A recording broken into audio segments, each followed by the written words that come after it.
다음은 토론회 순서입니다. 토론회는 세션을 2개를 운영을 하는데요. 첫 번째 세션에서는 도시를 누가 어떻게 만드냐라는 주제로 국가건축정책위원회 김효국 위원님께서 토론과 좌장을 진행을 하시겠고요. 네덜란드의 MVRDV 이규섭 이사장님과 국건위 위원이자 강원대 건축학과 교수님이신 김현준 위원님께서 발제를 해주실 예정입니다.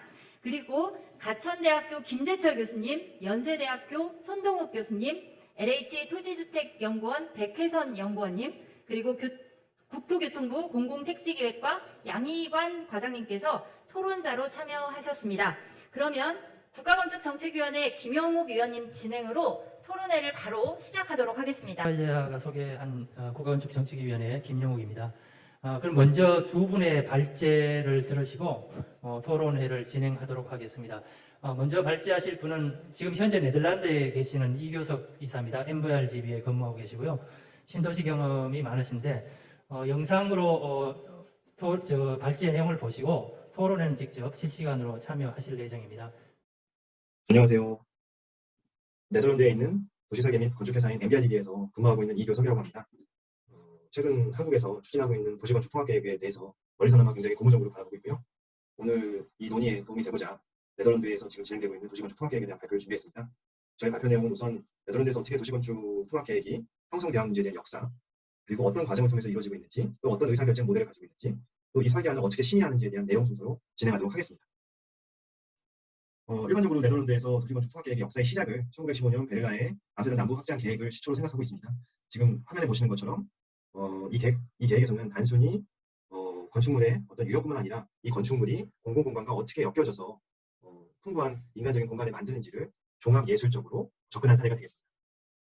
2차 대전 이후에 전후 복구기 굉장히 많은 물량의 주거가 대량 생산돼야 되는 상황에서도 건축적인 스케일의 다양성을 가진 건물군이 클러스터 형식으로 반복되면서 도시를 구성하도록 고안하는 도시건축 통합설계가 이루어졌었고요.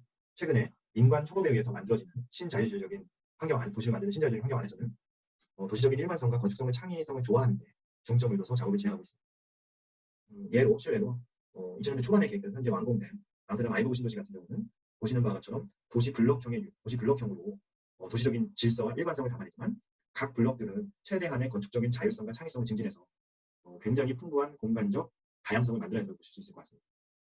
도시건축 통합계획이 어떤 과정을 통해서 이루어지고 있는지를 설명드리도록 하겠습니다. 화면에 보이시는 게 네덜란드의 공간계획 체계가 되겠습니다.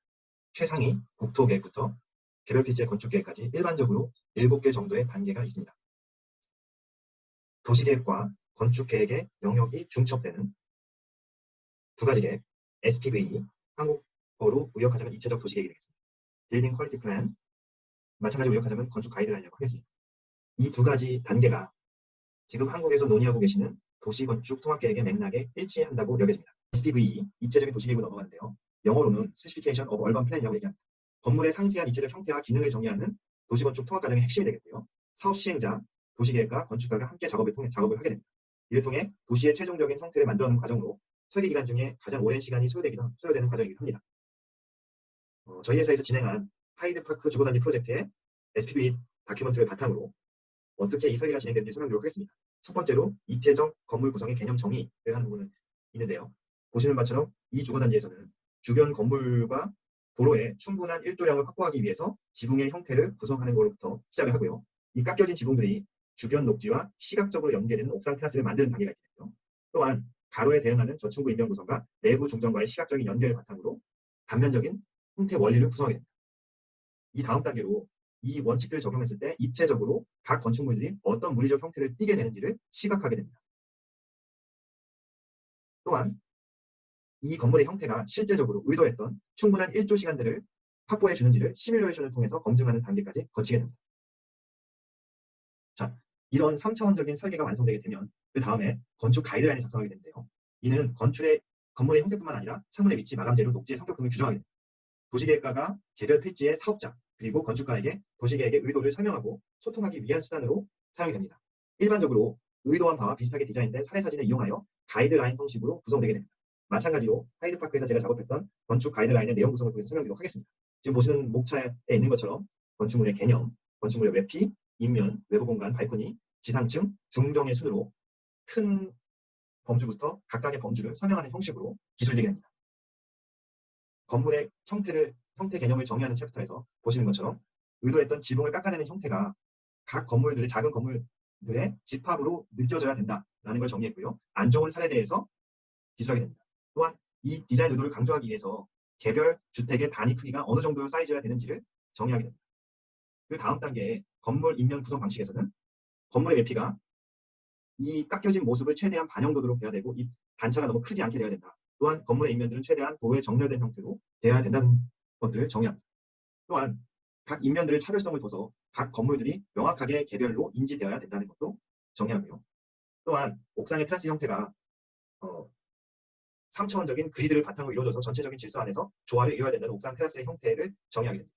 그 이후 인면 재료의 정의에서는 인면과 경사 지붕의 디자인과 재료가 일체화되는 것을 강조하고요. 또 어떤 인면들, 여기서는 자연적인 인면 재료들을 최대한 권장한다는 것을 정의하고 있습니다.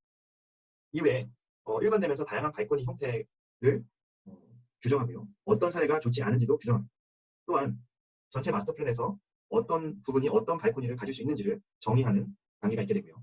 그 이후에 지상층을 활성화하기 위해서 주차장을 최대한 감추고 내부 중정과의 시각적인 소통, 그리고 가로를 활성화하기 위한 지상층 디자인 정의가 이어지고요. 그 다음으로 내부 공용 중정에서 어떻게 하면 지상층 주거 유닛들과의 프라이버시를 유지하면서 쾌적한 녹지 공간을 만들 수 있는지, 그리고 녹지 대비 포장 비율은 어느 정도가 되어야 되는지 정도를 정의하게 됩니다. 다음은 프라베룸이라는 도시건축 통합 의사결정 모델에 대해서 좀 설명드리도록 하겠습니다. 공문을 번역하자면 공간 계획을 위한 의사결정 과정이 되겠고요. 네덜란드의 앞글자를 따서 프라베룸이라고 부르고 있습니다. 1980년대 후반부터 민간 영역과의 협업을 통한 도시설계 과정이 도입되면서 1986년에 암스테르담에서 고안하여 적용하고 있는 이해 당사자 간의 의사소통 툴이 되겠습니다. 블랙박스로서의 도시계획 과정을 피하고 논리적인 설계 과정을 추구하기 위한 목적이 있고요. 하향식의 의사결정 방식이 아닌 다양한 이해 당사자의 요구를 반영하는 다양하고 창의적인 도시 설계를 추구하는 데 또한 그 목적이 있습니다. 궁극적으로는 시 정부가 추구하는 일관성과 민간이 요구하는 융통성, 자율성, 창의성을 동시에 만족시키기 위한 의사결정 과정 모델이 되겠습니다. 프라브룸의 어떤 계획적인 구조를 좀 설명드리면 계획 프로세스의 진행을 가로축, 시간축으로 형성을 합니다. 또한 추상적 전략에서 구체적 실행에 이르는 스케일축을 세로축으로 형성을 합니다.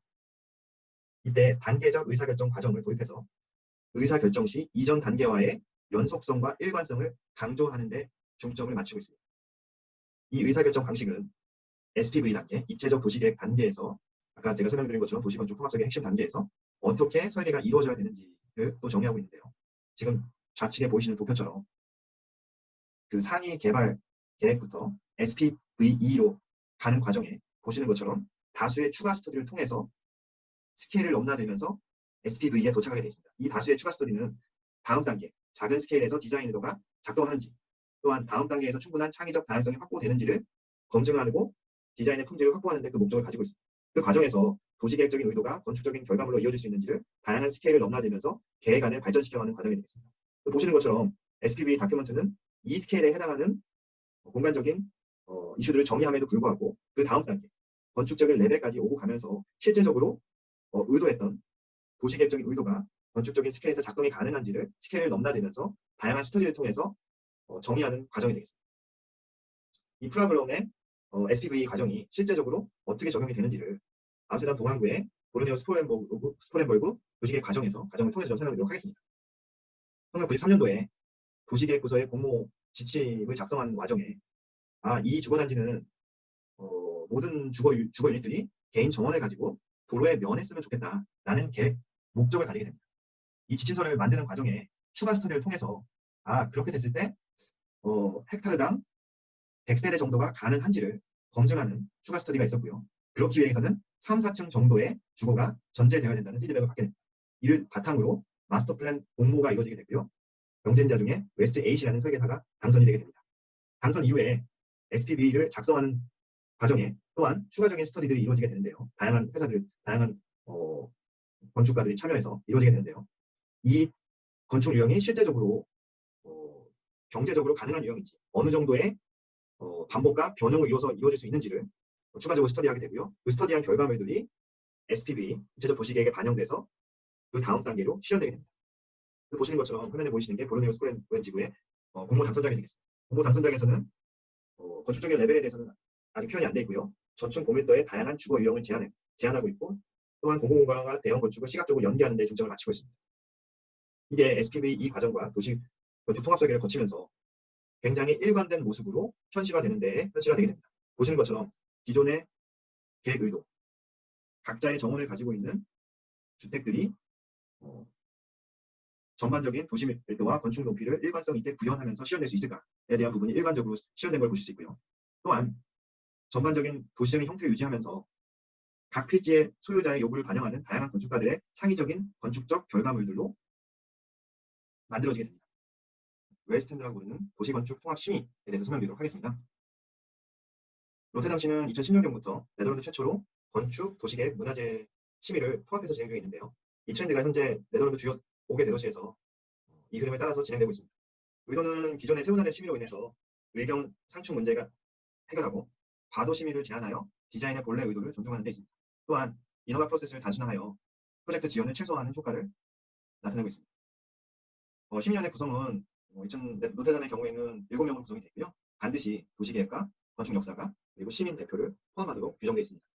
각 위원은 연간 한 200시간 정도의 업무를 하는 것으로 요구되고 있습니다.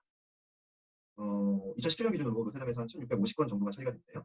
이 중에 한 92% 정도는 담당 전문 공무원이 처리를 하고요. 복잡성과 시사성이 높은 한 7.2%를 심의위원회에서 다루고 있습니다.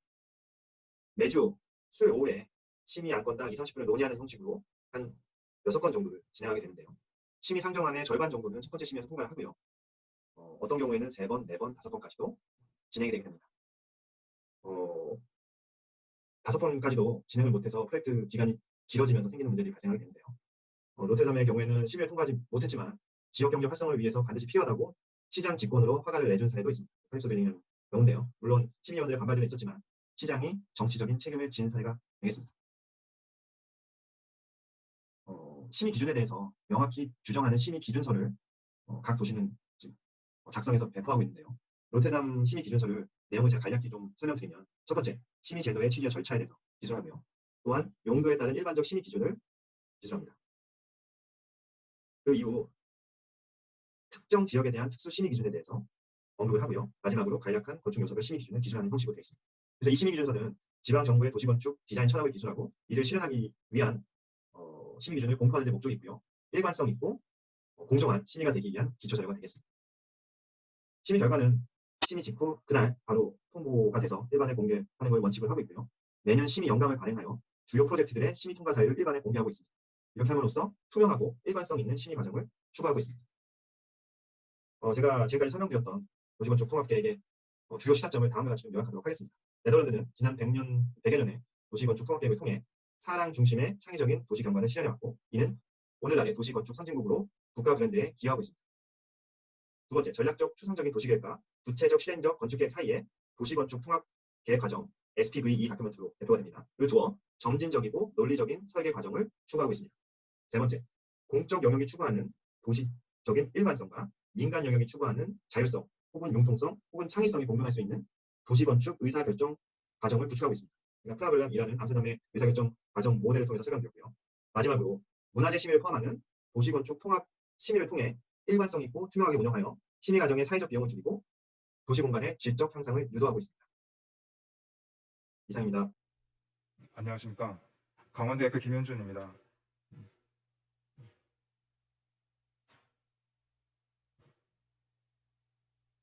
도시건축 통합 정책 방향 논의라는 제목으로 발표를 시작하겠습니다. 지금 화면이 잘 보이진 않지만 이런 순서로 진행이 되고요.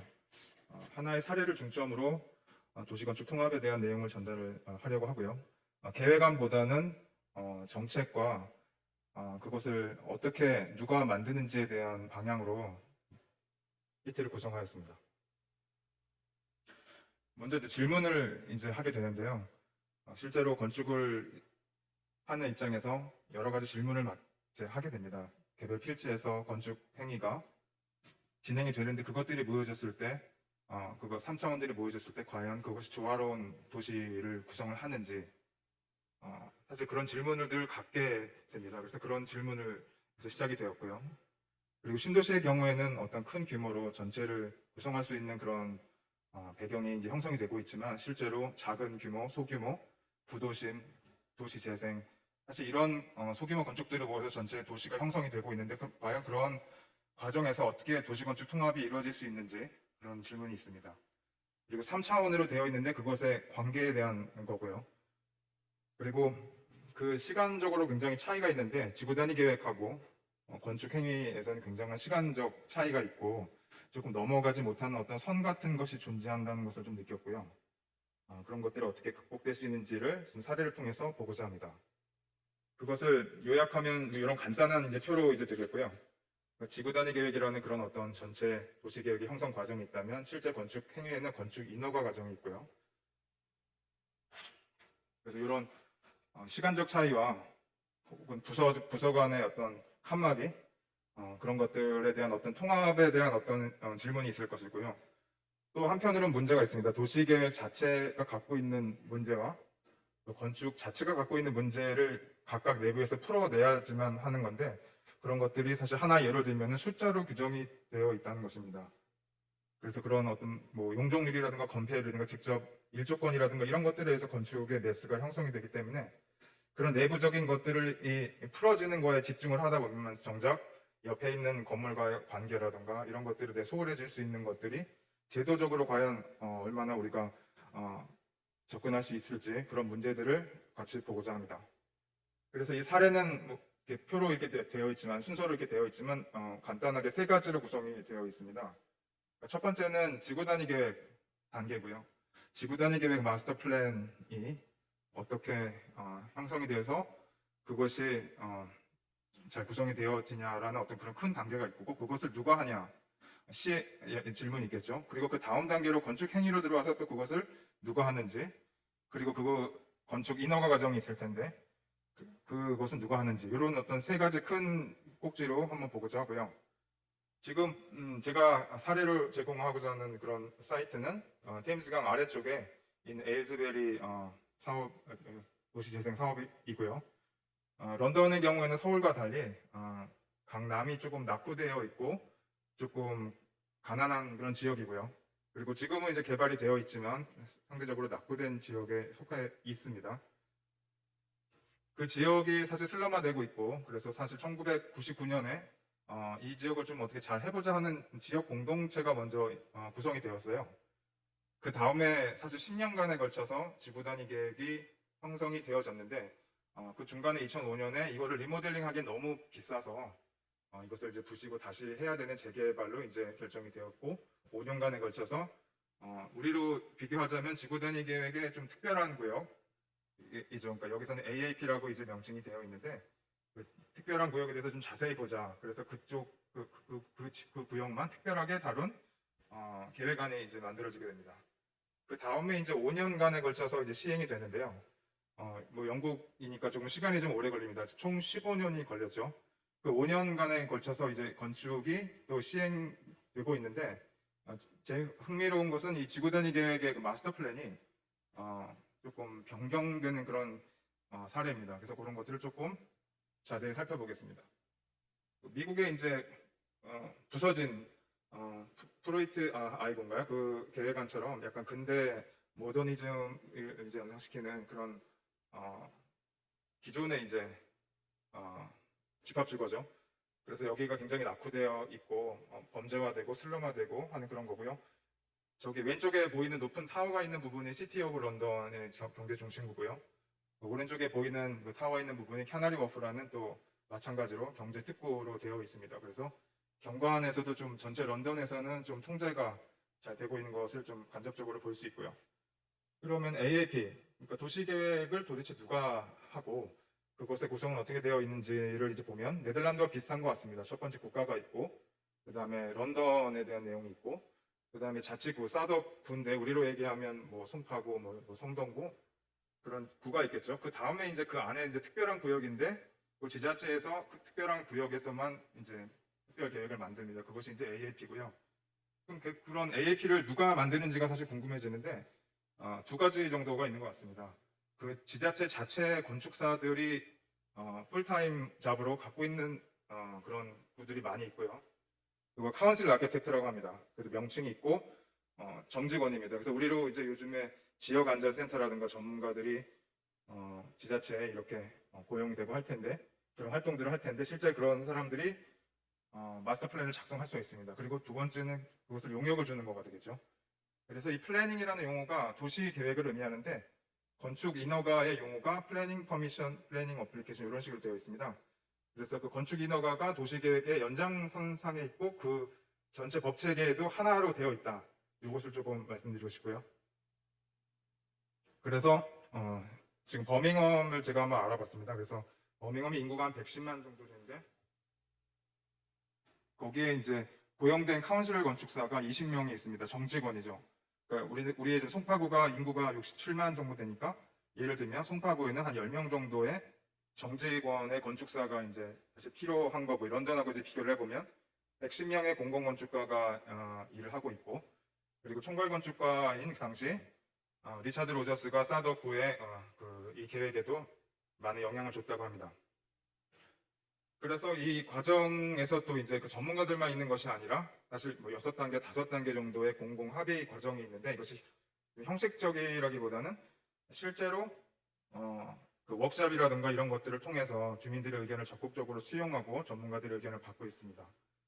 그래서 그것을 조금 요약을 해보면 뭐 간단한데 뭐 좋은 집, 공공의 삶, 그리고 연결 뭐 이렇게 이제 키워드로 나누어지게 되고요. 다 아는 내용이긴 하지만 이런 것들이 주민들의 합의를 통해서 공공의 합의를 통해서 얻어졌다는 것이 좀 특이한 거고요.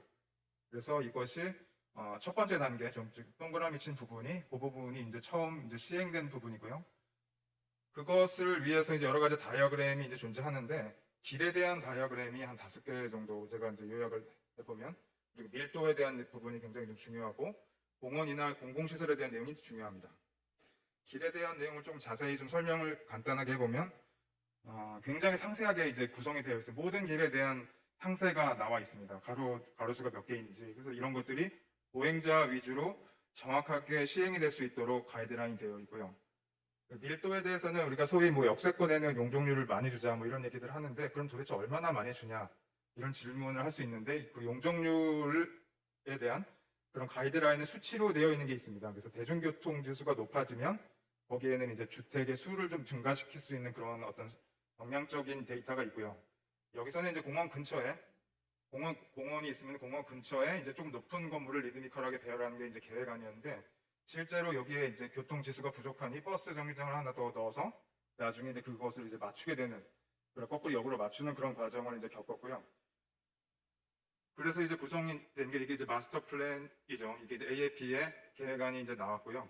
상대적으로는 이거는 제가 지금 연관되어 있는 서울시내 이제 지구단위 계획인데 경관이나 이런 부분이 좀 약간 그 기준이 모호하게 되어 있죠. 다이어그램 식으로 되어 있어서 그래서 좀 비교가 되는 것 같습니다. 그러면 이제 시행팀이 나중에 선정이 되었는데 그럼 누가 하냐라는 건데 이제 건축사 사무소인데 주거를 전문으로 하는 건축사 사무소에 이 팀이 이렇게 구성이 되어 있는데 건축사 사무소가 한 3개 정도가 구성이 되어 있고요. 도시 전문가와 엔지니어링 이런 사무소들이 구성되어 있습니다. 그래서 도시건축 1차에서 아까 좀 전에 말씀드렸던 건축 인허가 과정에 대해서 잠깐 살펴보면은 그 건축사의 업무 전체가 플래닝, 퍼미션, 즉 70% 정도를 도시 쪽에 할애가 되고 있습니다. 그리고 나머지는 구조, 설비, 전기, 친환경 같은 그런 성능적인 거고 이런 것들은 이제 전문가가 되어 있고 건축사가 코디네이션 하는데 이 업무는 직접 하게 되어 있습니다. 그래서 그게 이제 디자인 앤 액세스 스테이트먼트라고 하는 건데요. 이것이 사실 건축사의 주요 업무라고 하고 그것이 도시 건축이 통합되어 있는 1차화되어 있는 그런 부분이라고 할 수 있습니다. 그래서 아마 이 페이지가 아마 제가 오늘 PT하는 과정에서 가장 중요한 페이지인 것 같은데요.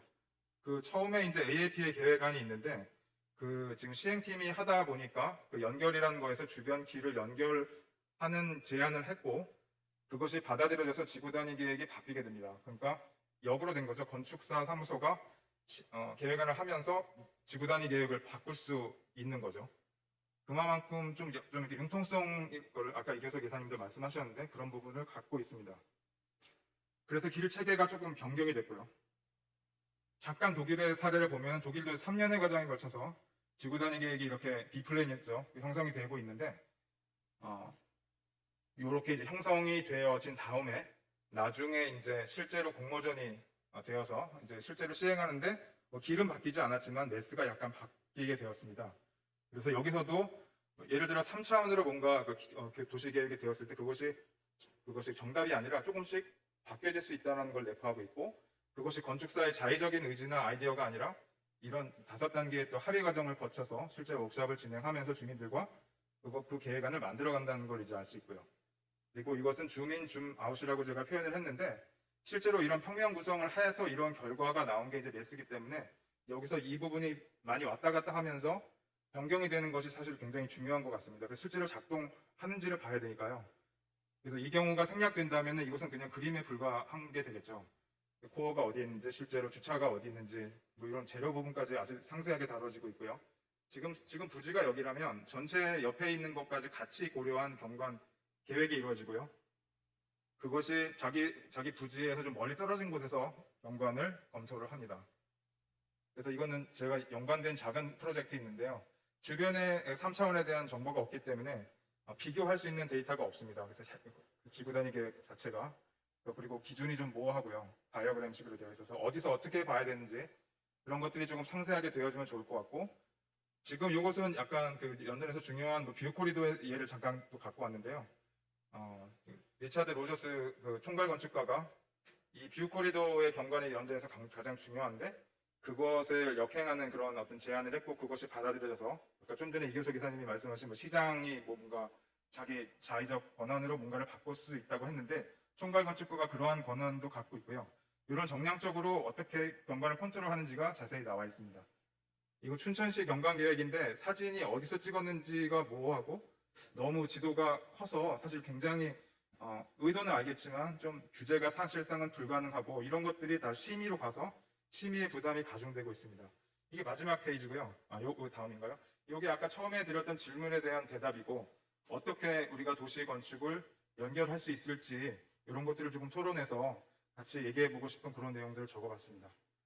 그래서 그 내용입니다. 계속 이렇게 왔고, 그래서 그 전문가라던가 이런 어떤 영역이 있을 것이고, 글씨가 잘 보이지는 않는데, 그래서 근데 이제 지금 다 이제 말씀드렸던 내용이고, 간단하게 한 페이지에서 좀 특이한 것은 그 시간이 걸립니다. 도시를 만드는데 아까 영국의 같은 경우 15년이 걸렸고, 독일 같은 경우에서도 그렇진 않지만 한 5년 정도 이렇게 걸렸는데요. 그렇게 만들어가는 그 시간이 어떻게 축소됐을 때는 그거에 대해 상응하는 뭔가가 있어야 되는 건데, 너무 빨리 진행하거나 혹은 시간에서 역행을 할 수 있는 그런 융통성을 가진다던가, 이제 그런 것이 굉장히 프로가의 숙제인 것으로 생각이 됩니다. 그러면 토론에서 또 질문과 같이 또 협의하도록 하겠습니다. 이상입니다. 감사합니다.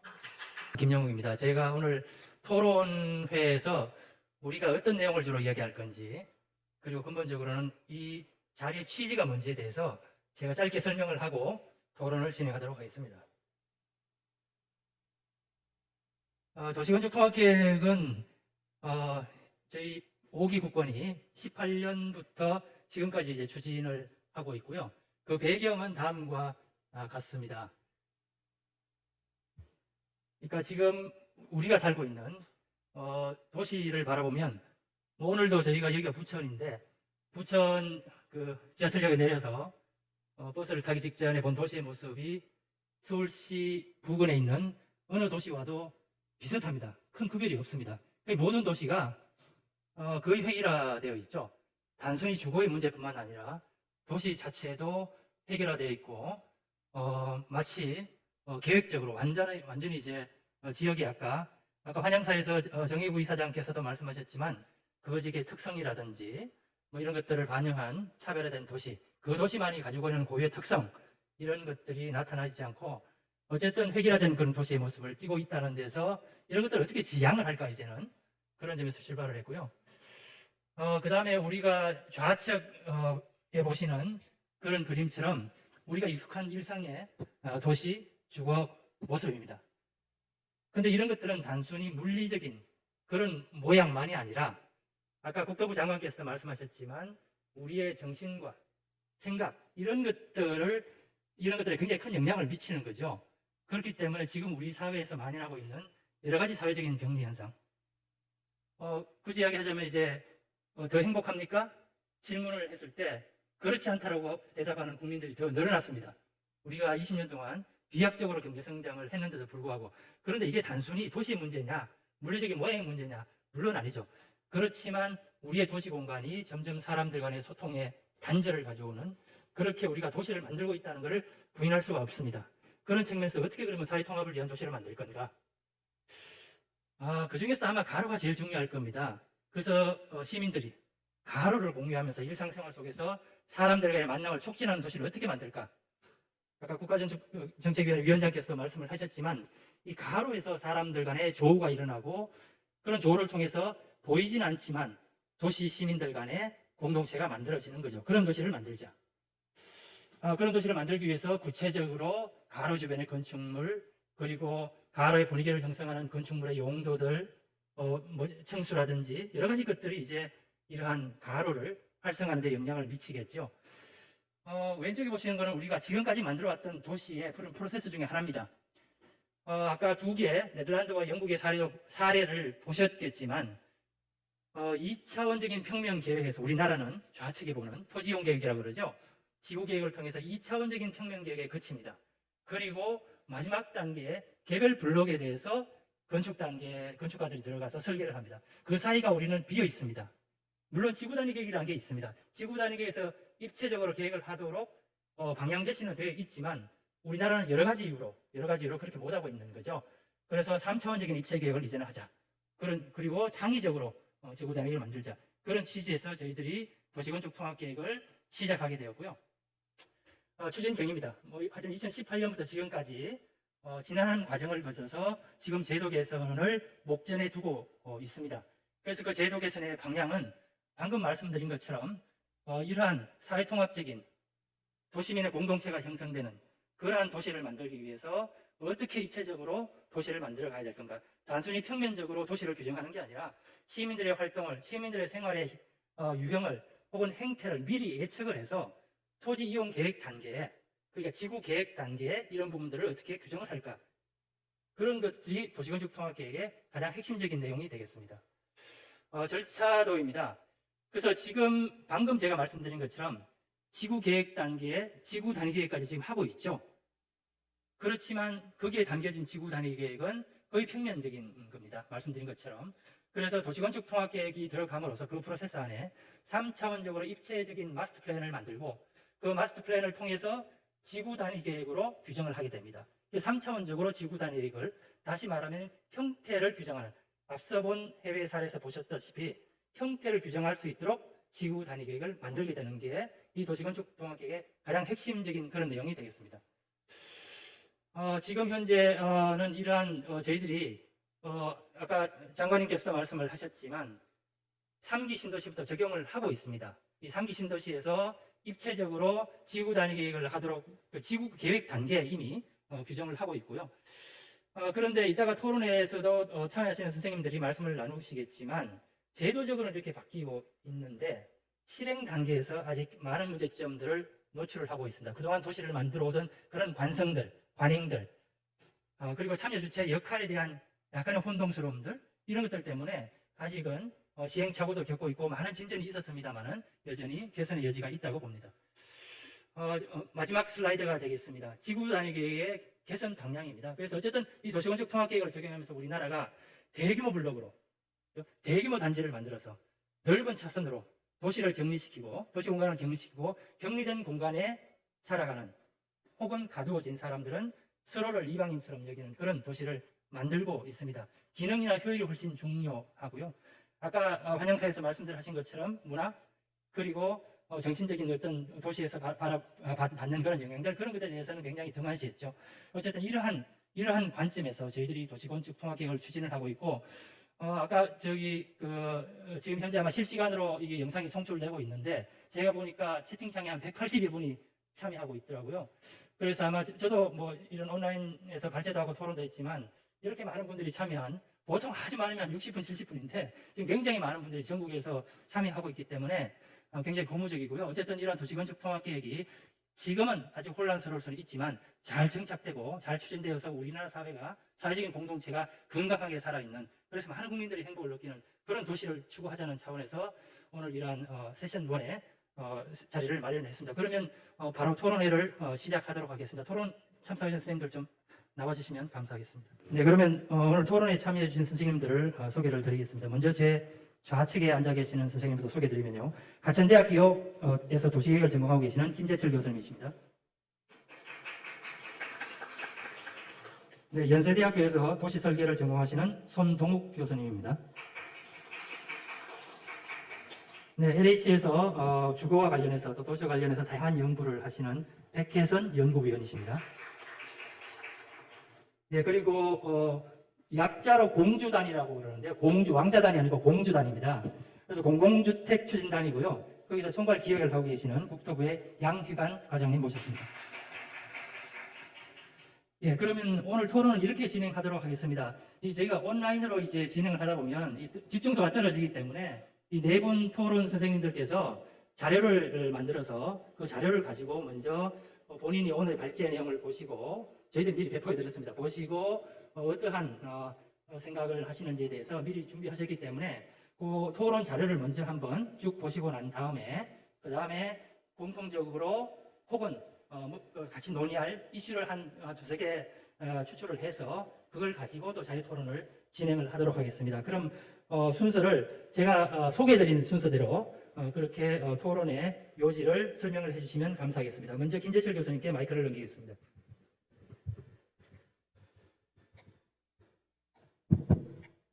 예, 안녕하세요. 가천대 김재철입니다.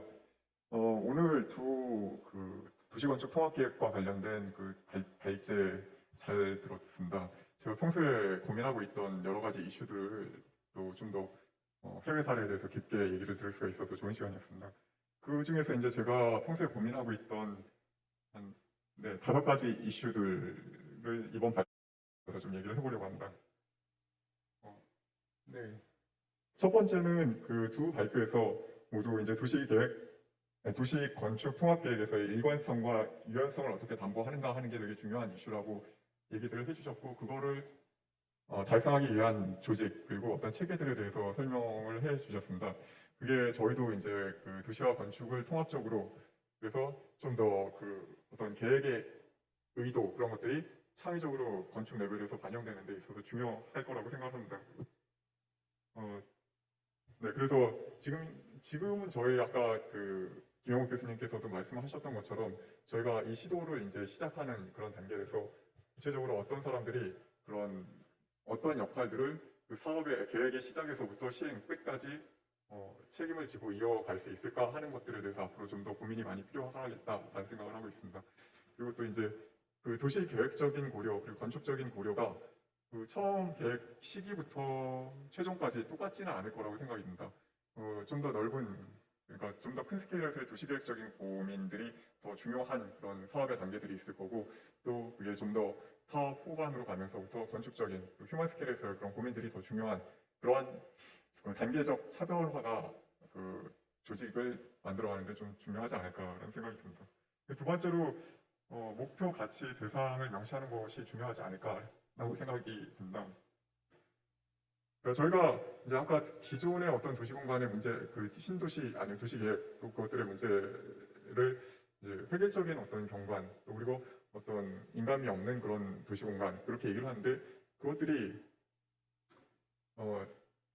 구체적으로 이제 모든 케이스에 다 해당하는 건 아닐 거라고 생각합니다. 우리가 경관이 중요한 그런 상황들이 있을 수 있고 좀 더 그런 어떤 휴먼 스케일의 사람들의 인터랙션이 중요한 그런 공간들이 있을 수 있습니다. 그러한 목표와 가치라는 것들이 그 맥락에 따라서 그 규모, 스케일의 맥락이 될 수도 있고 어떤 도시 안에서의 그 기능의 맥락이 될 수도 있고 그런 맥락들에 따라서 그 목표라든지 그런 것들을 명시하고 그것과 우리가 구체적인 수단을 연결하는 게 중요하다라고 생각이 듭니다.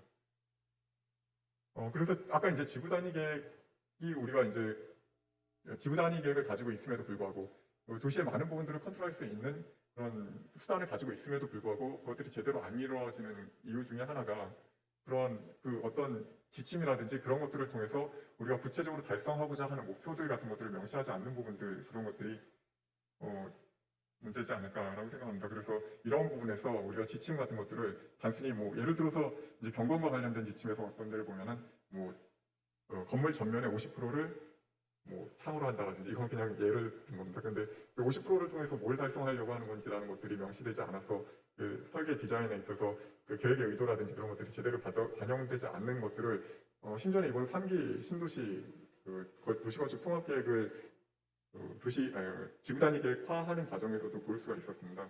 그래서 저희가 그런 지침을 할 때 그걸 통해서 구체적으로 달성하고자 하는 목표가 무엇인가를 보여주는 게 필요하다라고 생각합니다. 그리고 세 번째로 이제 예측 가능하고 직관적인 이해를 할 수 있는 공간 비전 제시가 중요하다라고 얘기를 할 수 있을 텐데요. 이 부분은 아까 네덜란드 사례에서도 보여줬었고 그 영국 사례에서도 보여줬었는데 그러니까 계획의 의도를 우리가 텍스트나 그런 것들로만 전달하는 것이 아니라 아까 그 네덜란드 사례에서 볼 수 있는 것처럼 구체적인 어떤 사례 이미지라든지 그런 것들을 통해서 또 그리고 이게 사람들의 눈높이에 있어서 그게 어떻게 보여질 건가 하는 것들 우리가 계획가의 입장에서 어떤 조감도로뿐만 아니라 그 실제 이용자의 눈높이에서 그 도시공간이 어떻게 보여져야 할 것인가 하는 것들을 고민해야 할 거라고 생각이 듭니다. 그래서 지구 단위에서도 이번에 시각화하려는 그런 모습들이 많이 보였는데 여전히 어떤 조감도 계획가의 시선에서의 그런 어떤 시각화가 좀 많이 이루어지는 것을 봐서 좀 개선이 좀 많이 필요하다라고 생각이 들었었습니다. 그리고 이제 공간적인 스케일, 맥락, 범위에 대한 얘기인데요.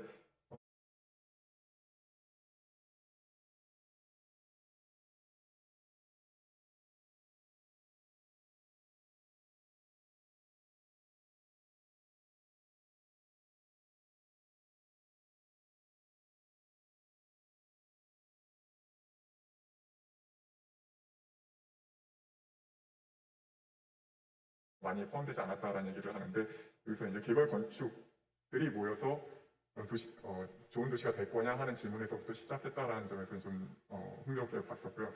실질적으로 이제 도시 건축 통합이 정말 중요한 거는 그린이라든지 우리가 일상생활의 공간이 될 수 있는 그런 공간에서 필요하지 않을까라는 생각을 합니다.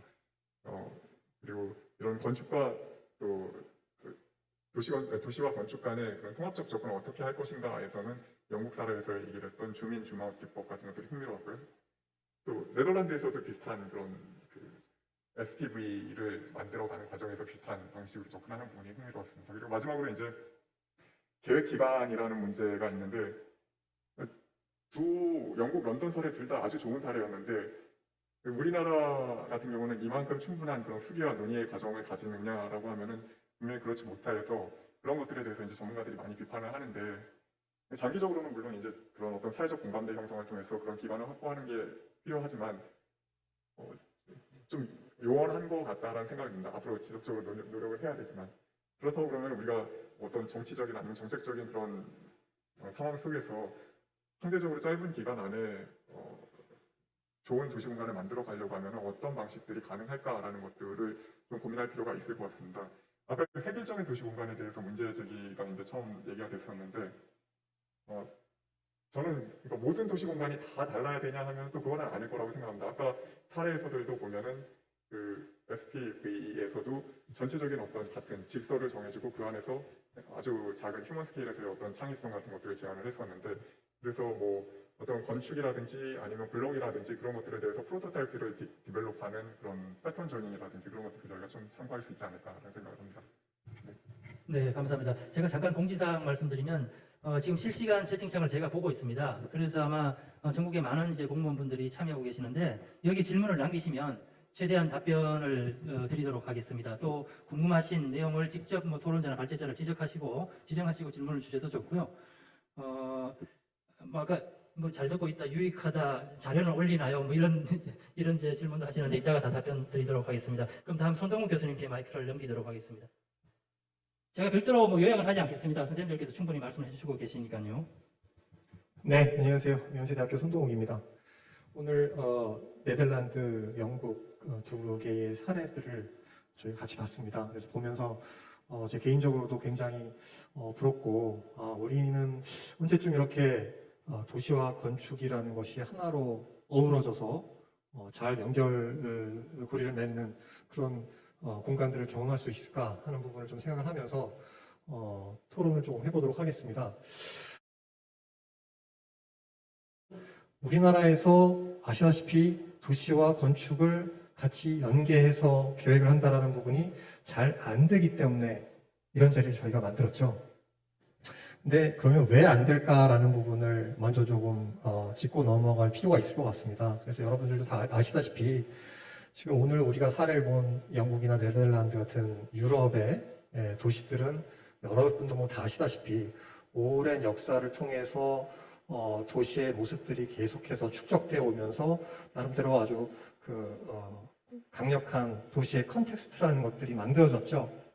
반면에 우리의 도시들은 그런 부분들이 상당히 좀 취약하다라는 것들을 우리가 생각을 해야 될 것 같습니다. 그래서 그런 측면에서 보면 당연히 우리가 지금까지 경험했던 우리의 도시들에서 과연 우리가 무엇을 참조하고 무엇을 배려해서 그것들을 놓고 우리가 도시의 조화, 도시와 건축의 통합을 얘기할 것인가? 라고 했을 때에 자신 있게 자 이런 부분을 우리가 가져가야 된다라고 하는 부분들을 이렇게 생각해내는 것이 생각처럼 그렇게 쉽지 않은 그런 부분들이 있죠.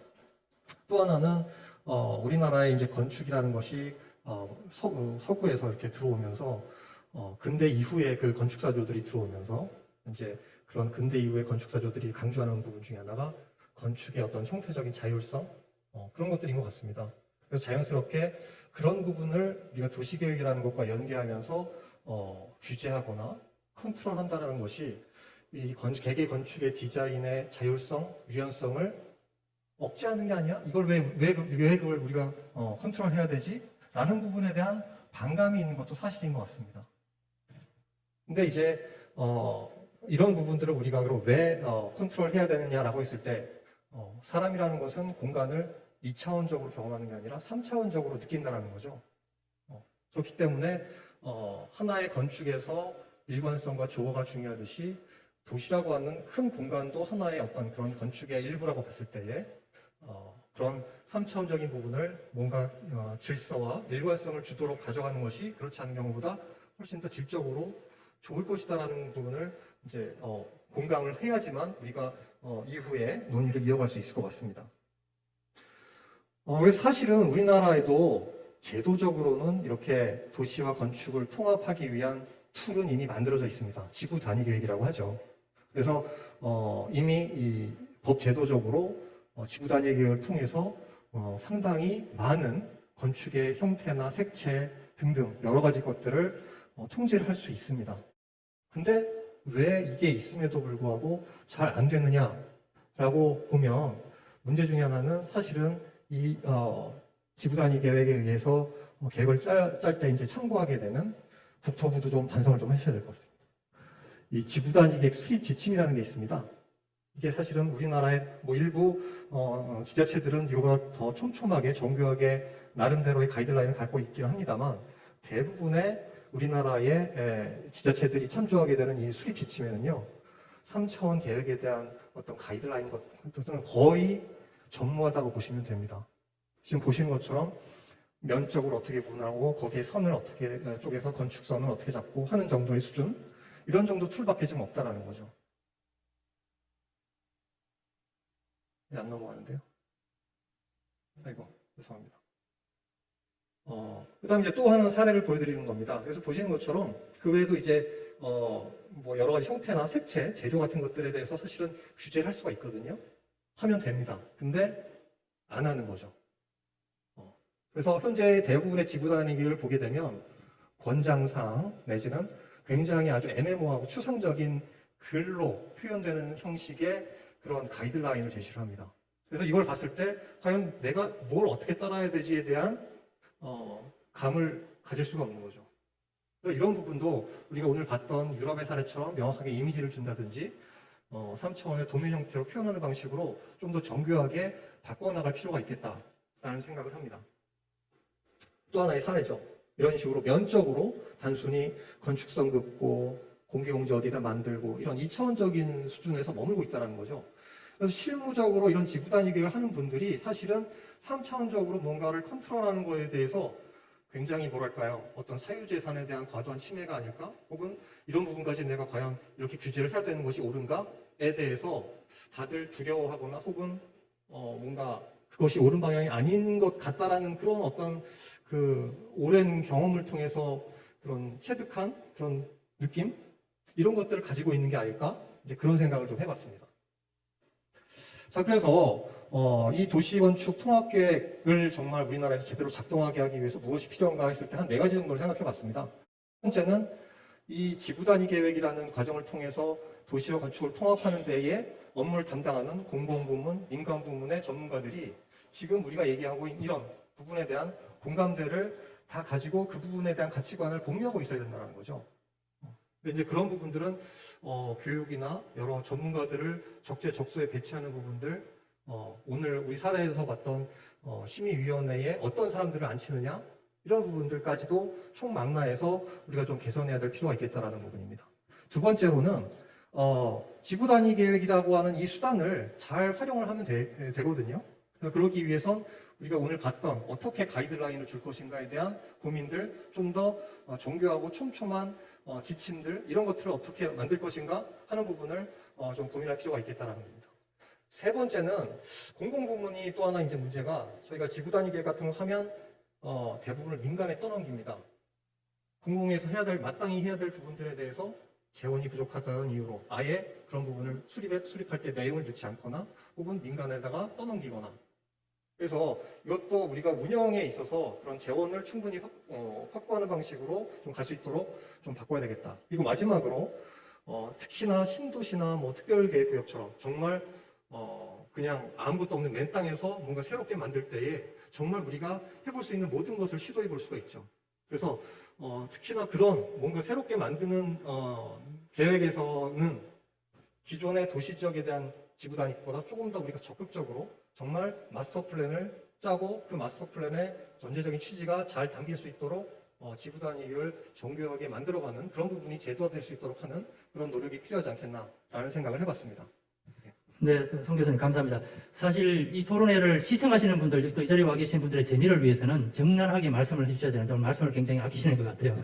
그래서 김재철 교수님의 참여 주체들 간의 협업, 그리고 손 교수님이 말씀하신 그러한 실행 과정에서 작동이 안 되는 부분, 이 부분은 사실은 굉장히 많은 것들을 내포하고 있습니다. 그래서 이 부분에 대해서는 이따가 자유토론을 잠깐 하도록 하겠습니다. 그리고 먼저 좀 말씀드리자면 이 자리에 사실 이러한 신도시뿐만 아니라 택지개발지구 계획 전체를 LH에서 총괄하는 박철홍 이사께서 와 계십니다.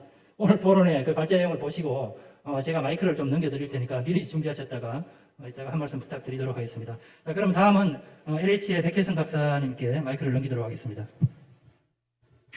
예.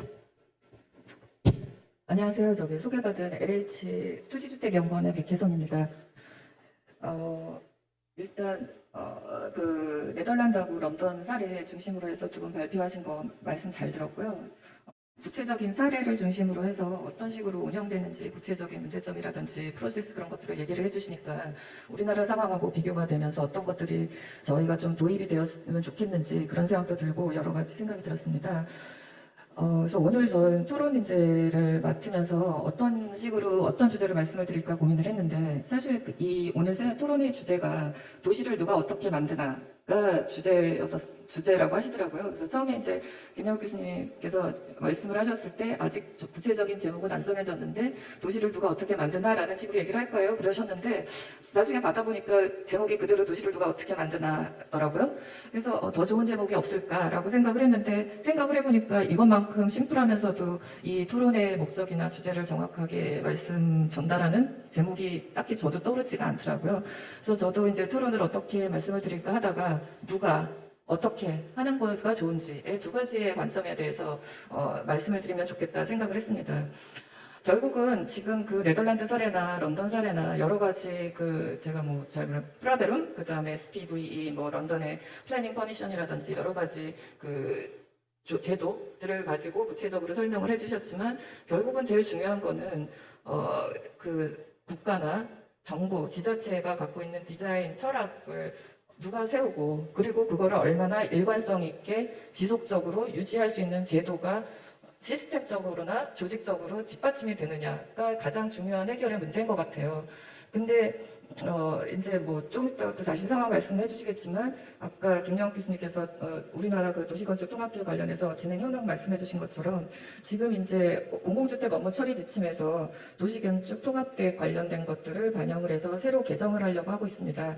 그래서 그 전에 그 도시건축 통합계획이라는 것 자체가 제도상에 전혀 들어와 있지 않았던 사항보다는 훨씬 고무적인 일이고 반길 일이지만 도시건축 통합계획이 공공주택 업무 처리 지침에 일부로 들어와서 이제 운영이 된다고 하더라도 또 이제 걱정되기 시작하는 것은 우리나라에서 그 주택 건설을 공급하고 운영하는 그 시스템이 다 아시다시피 많은 양의 주택 공급이라든지 도시개발 그런 것들을 정해진 시간 내에 빨리빨리 진행하는 게 워낙 관행화되어 있기 때문에 그런 과정에서 저희가 이렇게 토론회를 거쳐서 어떤 것들은 반영을 했으면 좋겠다고 얘기했던 것들이 결국은 안 지켜지고 또 빨리빨리 처리하는 그 관행 때문에 다 그냥 지나가게 될 것 같은 생각이 들어요.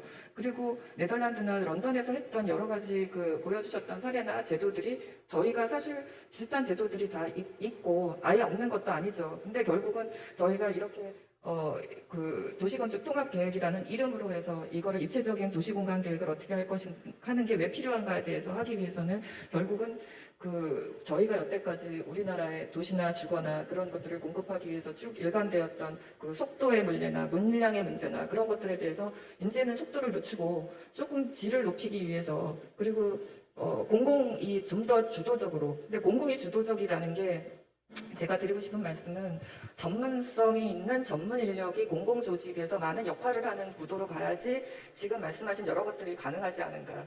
그러니까 지금 런던이나 네덜란드에서 결국 얘기하는 거는 많은 상당 부분을 공공이 주도를 해서 민간을 끌어나가는 식으로 운영이 되고 있는데 공공이 주도를 한다는 게 단순히 행정 절차를 주도를 하는 게 아니라 그 공공이 갖고 있는 디자인 철학이라든지 원칙 같은 것들을 흐트리지 않고 계속 일관성 있게 추진하는 그 힘이 있어야 되거든요. 근데 그거는 하는 담당자가 계속 바뀌거나 그거를 그 아이디어를 낸 사람이 계속 주체가 바뀌는 헤드가 바뀌는 상황에서는 그게 유지될 수가 없고 매번 1년 단위로 그냥 저희가 쉽게 얘기하면 승진 문제나 이직 물어 문제로 계속해서 제도나 시스템들이 계속 바뀌기 때문에 지금 여기 가서 저희가 아무리 도시건축 통합 계획을 하기 위해서 어떤 것들을 개선하자고 얘기를 해도 그게 구체적으로 실행되지는 않을 거가 너무 뻔하기 때문에 지금 이제 뭐 구체적으로 뭐 어떤 개선점이 뭐가 제일 필요하냐고 그렇게 만약에 저한테 물어보신다면은 사실 저는 공공조직의 그 도시건축 쪽에 전문성을 확보한 인력이 훨씬 더 많은 비율을 차지하도록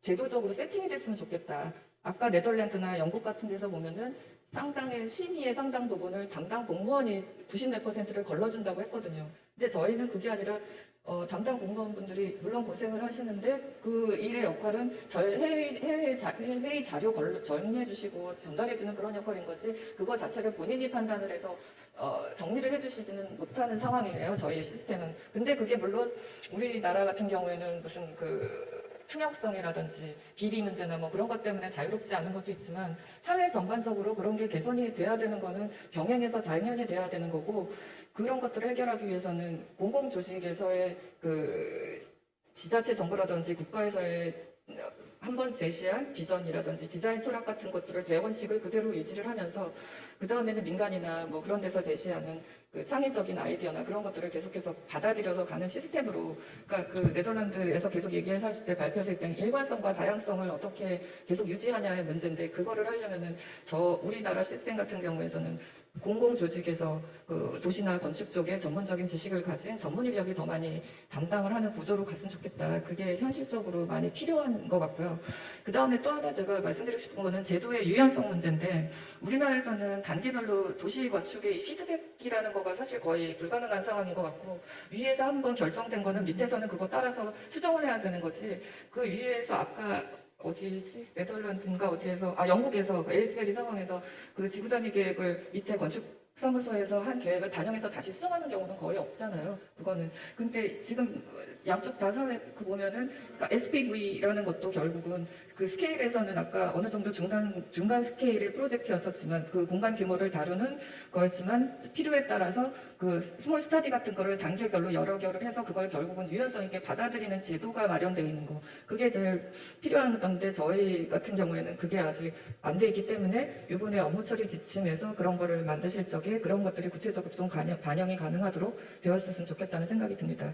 그리고 또 하나는 결국은 사회적인 문화가 참 다른데 유럽 같은 경우에는 충분한 합의를 위한 과정이 많이 소요가 되고 그게 공공이든 민간이든 거기 사는 사람들하고 공공하고의 합의 과정이 굉장히 많이 드는데 사실 우리나라에서는 그게 진짜 쉽지 않고 그게 어떻게 보면은 집도 외국에서는 유럽 쪽에서는 그게 공공사회재라는 인식이 좀 있지만 우리는 그게 아니라 부동산이나 그런 것들은 본인의 사회재산이라고 생각하기 때문에 그게 문화가 다른 건 차이가 있지만 소요 시간이 엄청 많이 드는 걸로 알고 있는데 우리나라 같은 경우에도 이런 충분한 합의 과정을 거쳐서 하는 거를 만약에 시스템적으로 도입을 한다면 네덜란드나 영국에서 이제 실무하신 그 두 분 발표에서 어떤 식으로 좀 저희가 모디파이 하는 게 가능할지 그리고 외국에서는 시행할 때 시간이 너무 지연되는 것을 방지하기 위해서 어떤 장치가 있는지 그런 거에서 한번 얘기를 해주셨으면 좋겠고요. 이건 질문사항이고 그 다음에는 아까 참여 주체 얘기는 제가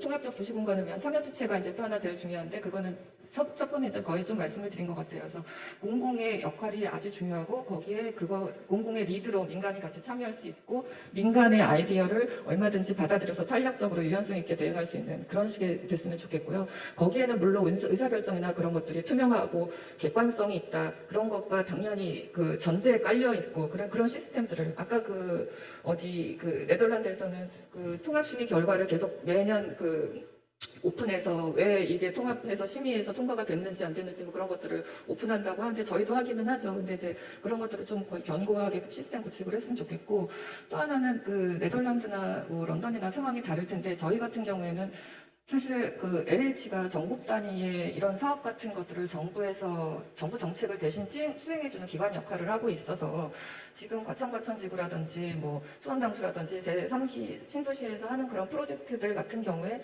LH가 주관이 돼서 정부와 같이 별도 조직을 사실은 만들어서 운영하는 거나 마찬가지인데 지금 암스테르담이나 그런 데서는 네덜란드 그런 네덜란드 같은 데서는 이런 프로젝트가 사업 유형이나 좀 규모에 따라서 공공하고 민간하고 이렇게 사업자하고 참여하는 조직의 구성 방식 같은 것들을 좀 어떻게 다르게 하고 있는지. 그러니까 저희는 사실은 좀 사업 규모에 따라서 조직 구성을 어떻게 한다기보다는 새로운 사업을 하나 프로젝트를 런칭을 하면은 조직이 생기긴 하잖아요. 근데 네덜란드나 영국 같은 경우에는 이런 공공이 주도해서 민간 사업자가 참여하는 프로젝트인 경우에 사업 규모나 사업 유형에 따라서 어떤 식의 운영 조직 같은 것들이 운영돼서 처음 프로젝트가 시작될 때부터 끝날 때까지 관여를 하는지 그런 거에서 좀 말씀을 해주시면 도움이 될 것 같습니다. 예, 이상입니다. 네, 여러 방면에서 누가 어떻게 해야 되나 말씀을 하셨는데요. 질의하신 것에 대해서는 발제자 두 분께서 계시니까 또 이효석 이사께서 지금 온라인으로 연결이 되어 있습니다. 그래서 다 토론을 들으시고 답변을 주시면 감사하겠습니다. 말씀하신 것 중에 제가 한 10여 년 전에 만났던 한 사람이 떠오릅니다. 제가 스웨덴의 스톡홀름의 위성도시 하마비 답사를 갔었는데 거기 담당 공무원이 도시를 전공하신 분인데 31살부터 해서 지금 50 좀 같이 났더라고요. 아직까지 20년째 이거 하고 있다. 이거 하다가 은퇴할 것 같다. 하마비 도시 신도시 처음부터 끝날 때까지 20년 이상을 하다 보니까 그죠? 저희하고는 많이 다른 실정이죠. 자, 그러면 마지막으로 양 과장님께 마이크를 넘기도록 하겠습니다. 예, 안녕하십니까. 국토부 공공택지기획과장 양희관입니다. 발제해 주신 거는 네덜란드하고 이제 영국 이제 도시계획 건축 통합계획 사례에 대해서 이제 구체적인 사례를 가지고 절차나 방법론 쪽으로 상당히 구체적으로 소개를 해주셔서 저희한테도 이제 많은 시사점을 주는 내용인 것 같습니다. 사실 지금 우리나라도 이제 1기 신도시, 2기 신도시 거치고 또 이제 각종 택지개발 사업들이 사실 상당히 많이 이루어졌고 앞서 말씀 주신 것처럼 이제 주택 공급의 차원에서 이제 많이 그게 좀 집중해서 다뤄진 측면이 있습니다. 이제 그러다 보니까 이제 도시계획 측면에서는 조금은 이제 부족한 측면이 있는 것도 사실이고 이제 그 건의에서도 이제 중점적으로 이번에 많이 이제 이끌어 주셨지만은 이제 정부에서 이제 이번에 이제 택지개발 추진하면서는 그런 부분에 대해서도 조금 더 고민을 많이 하고 사실은 절차상으로도 이제 그런 부분들을 많이 적용을 해왔습니다. 이제 저희가 지금 전체 추진하고 있는 이제 주택 공급 물량이 이번 정부에서 이제 발굴해서 추진하는 게 전체 205만 호입니다. 이게 물량으로 따지면은 서울 주택 스톡이 이제 400만 호가 안 되기 때문에 서울 주택 스톡의 반이 넘는 규모가 되겠습니다. 그래서 상당히 이제 많은 이제 개발이 이루어지게 되고 이제 지금 계획 단계들 이제 있는 상태에 있습니다. 그 지금 이제 건축 국건위에서 이제 많이 이제 주도해 주셨지만은 그 3기 신도시 추진하면서 이제 전체적으로 이제 도시건축 통합계획을 적용하겠다고 이제 19년도에 발표를 했고, 그에 따라서 이제 입체적 마스터 플랜들을 이제 다들 이제 공모를 해서 그 내용들을 저희가 이제 지구계획 수립하면서도 이제 담기 위해서 이제 노력을 하고 있습니다.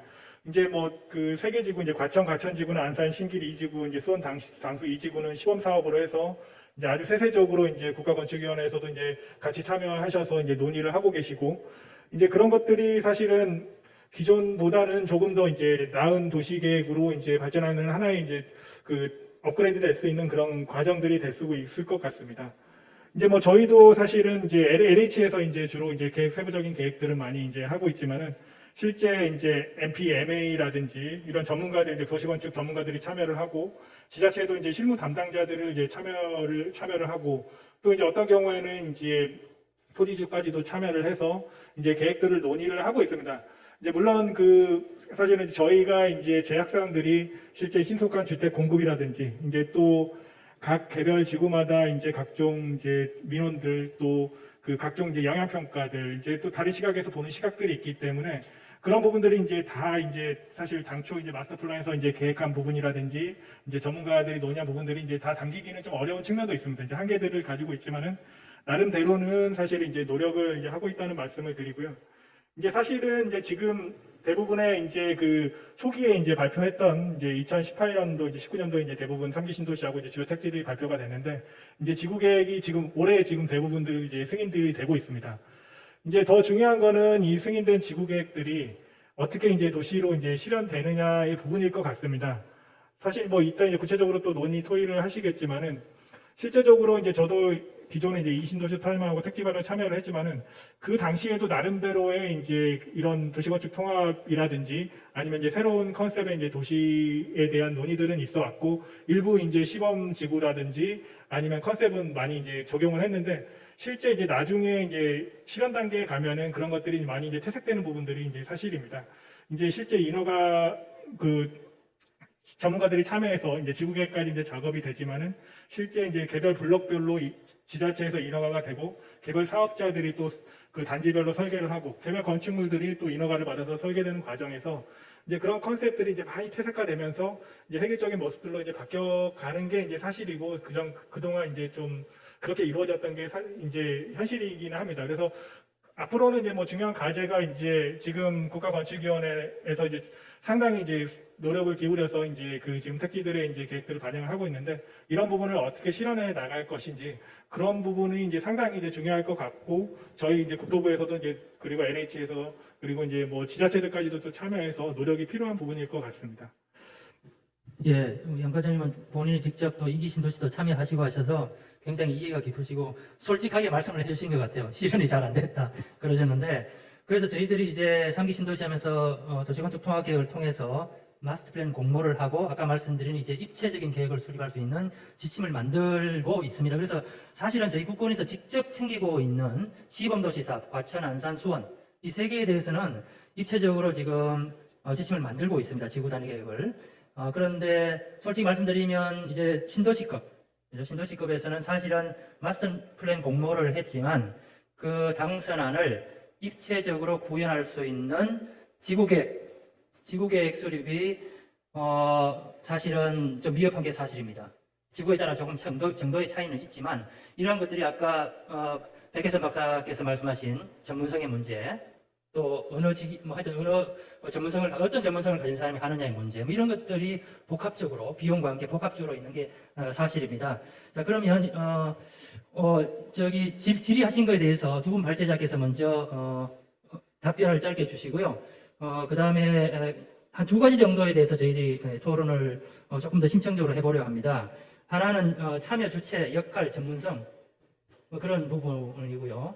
그 다음에 손동 교수께서 아까 언급하신, 그럼 진짜로 왜 작동이 안 되냐? 그럼 작동이 되려면 정말 뭘 해야 되느냐? 이 부분에 대해서 조금 더 토론을 하도록 할 테니까 토론자께서는 뭐 자연스럽게 이제 토론을 해주시면 되고요. 먼저 백혜선 박사께서 질의하신 그 내용에 대해서 혹은 또 다른 토론자께서 말씀하신 거에 대해서 저 첨언하시고 싶은 게 있으시면 두 분 발제자께서 말씀을 주시면 감사하겠습니다.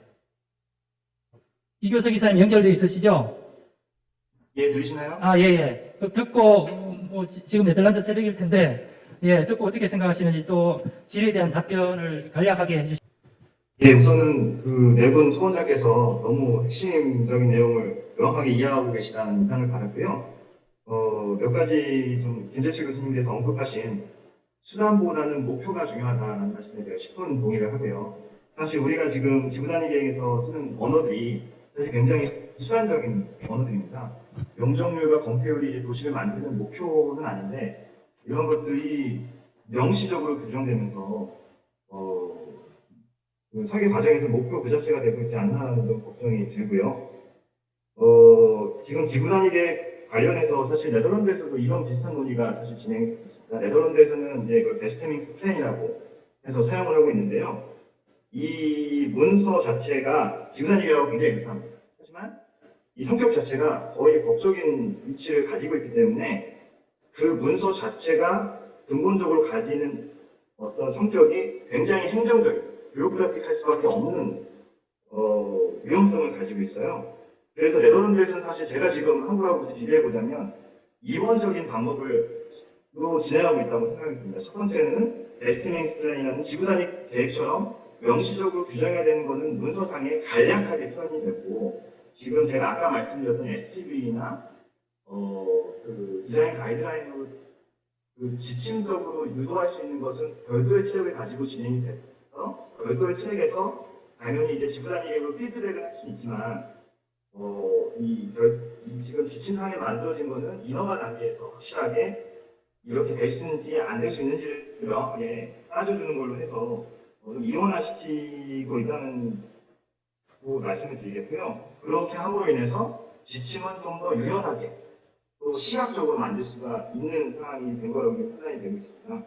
그리고 백혜선 박사님께서 굉장히 중요한 공공조직의 전문성 문제를 언급해 주셨는데 사실 이게 제일 중요한 문제 같아요. 사실 제가 지난달에 제 옆에서 근무하던 한 도시계획 실무 한 5년 정도 저랑 같이 했던 동료가 로테담 시청으로 이직을 했습니다. 그 해당 업무의 전문성 때문에 이직을 한 경우고요. 그 인원은 이제 뭐 5년, 10년 해당 프로젝트를 이제 담당하다가 다시 이제 민간 회사에서 설계 업무를 할 수 있는 상황도 되는 거고요.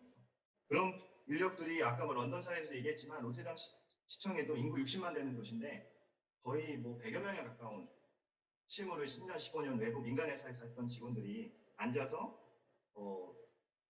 계속 그 프로젝트를 매니지 10년, 15년 또 그 프로젝트만 담당해서 하는 상황이 돼서 그 일관성이 충분히 확보될 수 있다. 그리고 어떤 심의위원보다도 더 전문적으로 또 판단할 수 있는 능력이 되는 시스템을 좀 가지고 있다라는 말씀을 좀 드리겠고요.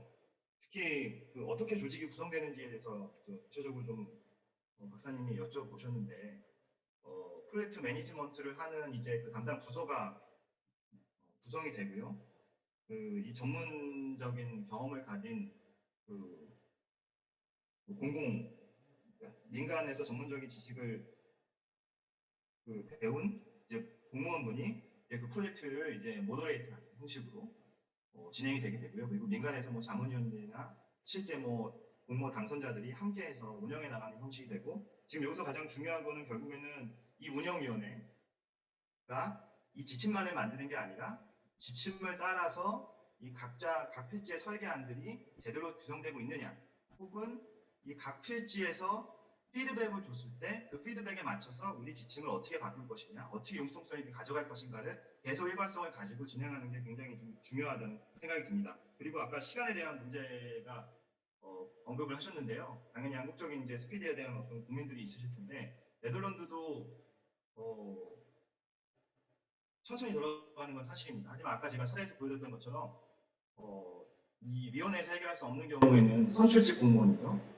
이 정치적인 결단을 해서 진행하는 시스템은 우선 그렇게 진행되어 있습니다. 이상입니다. 사실은 뭐 제가 추가적으로 우리가 논의했으면 하는 부분의 핵심적인 부분을 이교수 기사께서 답변을 하셨습니다. 전문성에 대한 부분, 그래서 특히 이제 중요한데 사실 저희 같은 경우는 이제 제가 정확하지는 않은데 아직 우리나라는 5급 공무원을 공채할 때 도시계획직이 있나요? 제가 알기로는 없는 걸로 알고 있는데 7급도 사실 많지 않죠. 그래서 도시를 전문적으로 공부한 분들이 들어와서 도시를 만들어가는 부분이 확대돼야 되지 않나 이런 생각도 해봅니다. 자, 그러면 김현준 교수님. 예, 저도 이미 다 말씀을 잘 해주셔서 짧게 조금 부연 설명을 드리면 아까 인구 110만의 그 버밍엄 도시가 건축사가 숫자가 20명인데 건축사 자격증을 가진 사람이 20명이고 그 전체 서포터하는 그 조직은 더 크죠.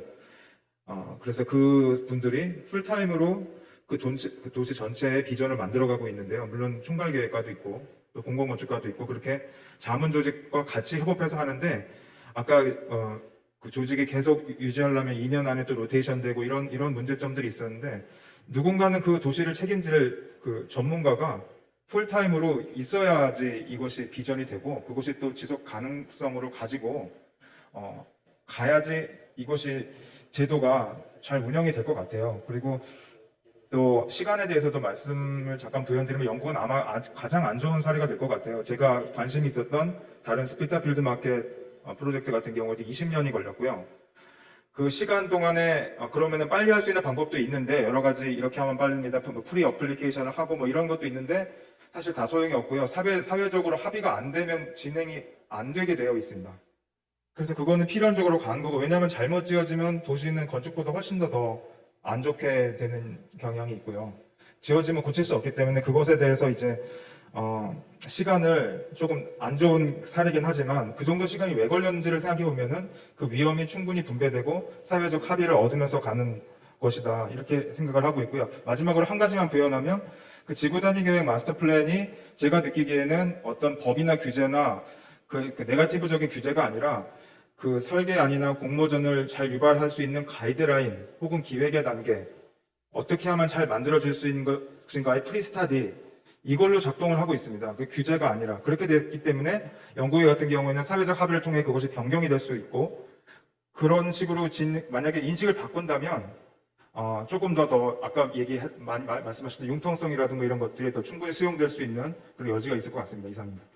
예, 저희들은 사실 도시 관련 이제 지침을 만들고 나면 그 지침을 만든 사람은 이제 더 이상 할 역할이 없습니다.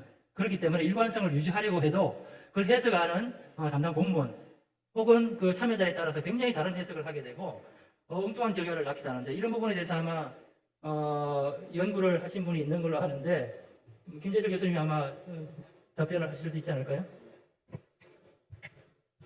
네, 지금 그 3기 신도시 추진하면서 어떤 그런 계획에 대한 방향이라든지 그런 것들을 이제 전문가들이 모여서 하는 부분이 이제 MP 자문단이라는 형태로 지금 하고 있는데 실제로 진행되는 과정에서 보면은 이 MP 자문단이 말 그대로 자문단입니다. 그래서 이 계획에 대한 어떤 책임이라든지 권한이라든지 이런 부분들을 뭐 프로젝트 시작부터 끝까지 가져갈 수 있는 시스템이 아닌 상태죠.